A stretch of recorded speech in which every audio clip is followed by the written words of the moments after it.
Captain Marvel, as played by Cheese Theft. People seemed to like it the last time I made that joke, so I thought I'd make the same joke, but again, is both an unstoppable force and an immovable object. Already, after just 2 film appearances, she's one of the most powerful characters in the MCU. On top of that, she uses violence as a first resort, even when the situation she's in poses no physical threat to her. She kicks people when they're down, casually destroys other people's property, and has kind of an ego. But I'm gonna throw in a curveball here and say that none of this actually makes her a bad character. I don't think any of these traits are handled very well in her own movie, but there's no reason we can't have a great movie about a character who has all of these traits. Not every MCU hero has to be as pure of heart as Captain America, and it's absolutely possible to write challenges that even the most powerhousey of characters wouldn't be able to easily overcome. So get ready for a video where I piss off everyone all at the same time by saying that Captain Marvel is a deeply flawed film, but while also saying that her character could actually be used for some really interesting things in the future. Is that like a personal attack or something? Hey look, I could use that clip as well. Welcome to How to Make a Good Captain Marvel sequel that doesn't just retcon her character or take her powers away with something stupid like kryptonite. Because a lot of people seem to be saying that those are the only good ways you could make a Captain Marvel sequel. And let's start by talking about what is now undeniably one of her defining characteristics. The fact that she is very quick to unleash her destructive potential.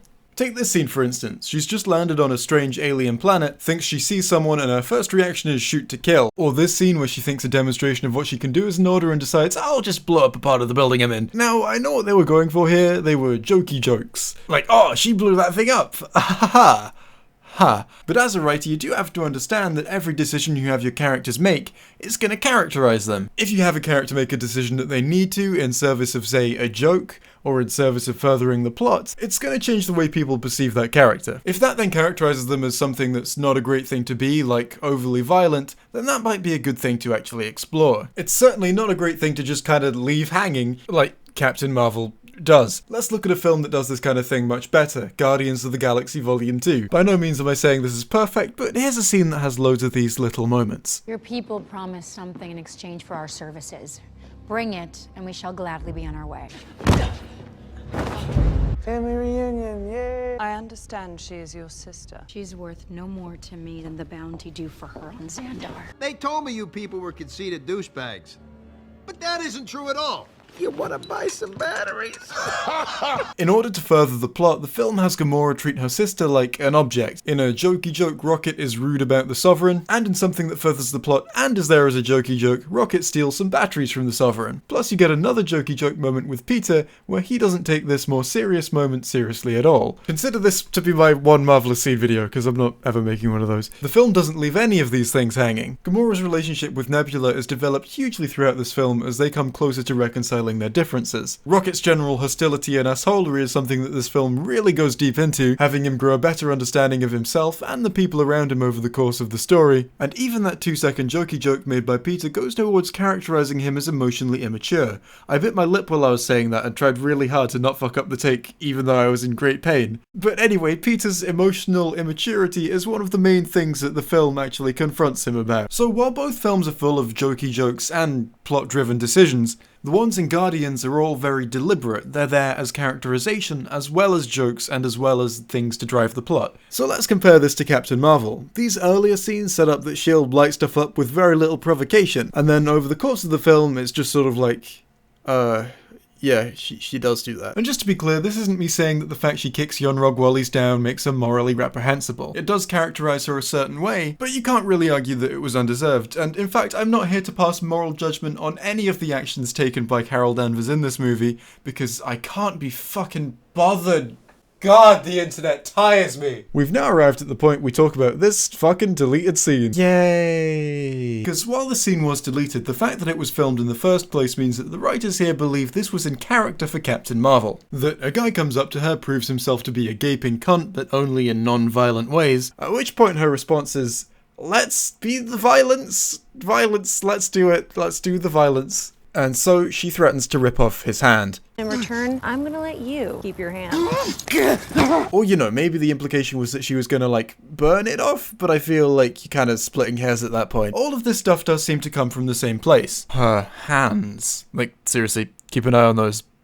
I may have got distracted here, but you putting up with my distractions is par for the course of you watching my content at this point. All of this stuff does seem to come from the same place. She starts out being unnecessarily violent, continues to be, and then at the end of the film, once she's defeated Yoxeron, he's on the floor having been defeated, she offers him a hand, he takes it, and then she drags him along the floor to his ship. And then you're just looking at it like, yep, that's something she would do. But when it comes to writing a Captain Marvel sequel, if you're dealing with a good writer, this is a good thing. You've now got a well-established character trait that you can explore in your movie. And I personally think that this is a really interesting flaw for a character to have, especially when the character with said flaw is such a powerhouse. Oh, did I mention how much of a powerhouse Captain Marvel is? Yes, I did, but we're going to talk about that in more detail now. I see a lot of people saying that Captain Marvel needs to be nerfed if stories about her are going to be interesting. But before we get into that, let's get into just how powerful she actually is. Because oh boy, she is. Before she came along, generally Thor was cited as the most powerful Avenger, and recently a lot of people have been trying to figure out whether she is more or less powerful than Thor. Well, the most impressive thing she ever does is destroy Thanos' ship. She also destroys one of the Accuser's ships in the same fashion by just sort of yeeting her way through it. And I'd also bring up that if Thor was capable of doing things like this, why did he not do exactly that when Thanos' ship was there and needed to be destroyed?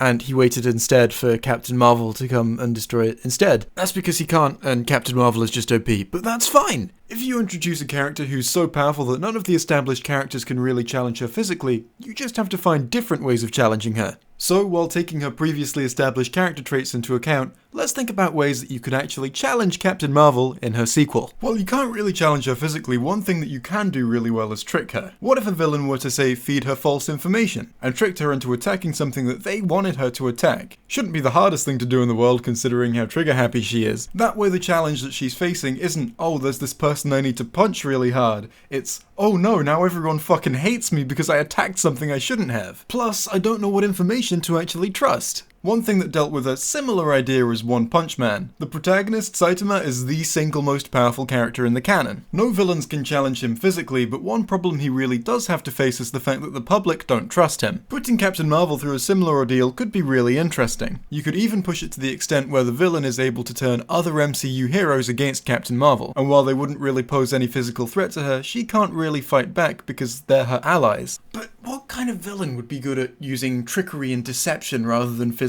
Oh right, the Skrulls! You don't have to do a full retcon on what happened in the first Captain Marvel film to have any Skrulls be the villain. They're a species like any other, and like any other species there are going to be good Skrulls and there are going to be bad Skrulls. But that totally is the way to challenge Captain Marvel without totally nerfing her. If there were actually Skrulls opposing her in Captain Marvel 2, she wouldn't just be able to punch that problem away, because at times she probably wouldn't be able to tell the difference between her enemy and just innocent people. Skrulls can disguise themselves. They could even potentially disguise themselves as her allies, and turn them against each other from the inside. This could also provide good opportunities to actually explore the fact that she's very quick to violence. Because let's talk about that trait for a second. I'm pretty sure most people would agree that she didn't actually need to shoot this cardboard cutout in the face, and what if there had actually been an innocent bystander? She would have just fucking killed someone. But alternatively, in this scene, she punches this old lady in the face. She knew that that old lady was a Skrull because she'd bumped into the same old lady on her way into the train, and I guess memorized every detail of her face and clothes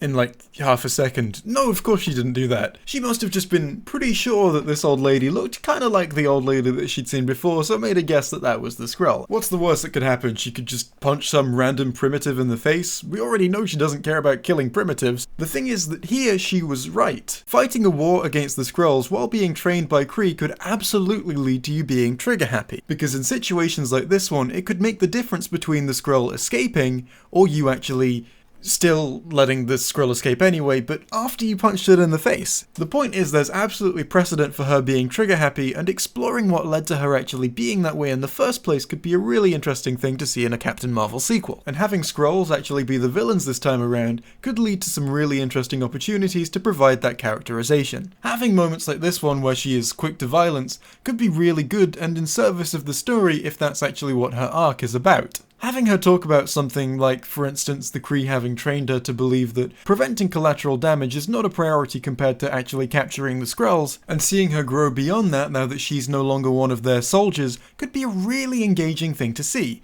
and it totally fits within her established character. You could even have an arc about her coming to terms with all the Skrulls that she killed while she was under the Kree's influence. And suddenly just the simple concept of having a sequel to Captain Marvel doesn't sound so bad so long as we have someone actually competent behind it. And now I'm wrapping up, and that's really kind of annoying because we're almost exactly at 10 minutes, and then people are going to see the 10-minute timestamp in the corner of my video, and then you're gonna be like, oh, that's just some fucking exactly 10-minute clickbait. It's exactly long enough to get mid-rolls. But I am done talking about this now, so I hope you've enjoyed it. While I really didn't think Captain Marvel was very good, I've certainly not written off its sequels just yet, and hope to see at least something interesting, not necessarily what I pitched, but I do think what I pitched would be great, done with her character. But I'll see you next time for...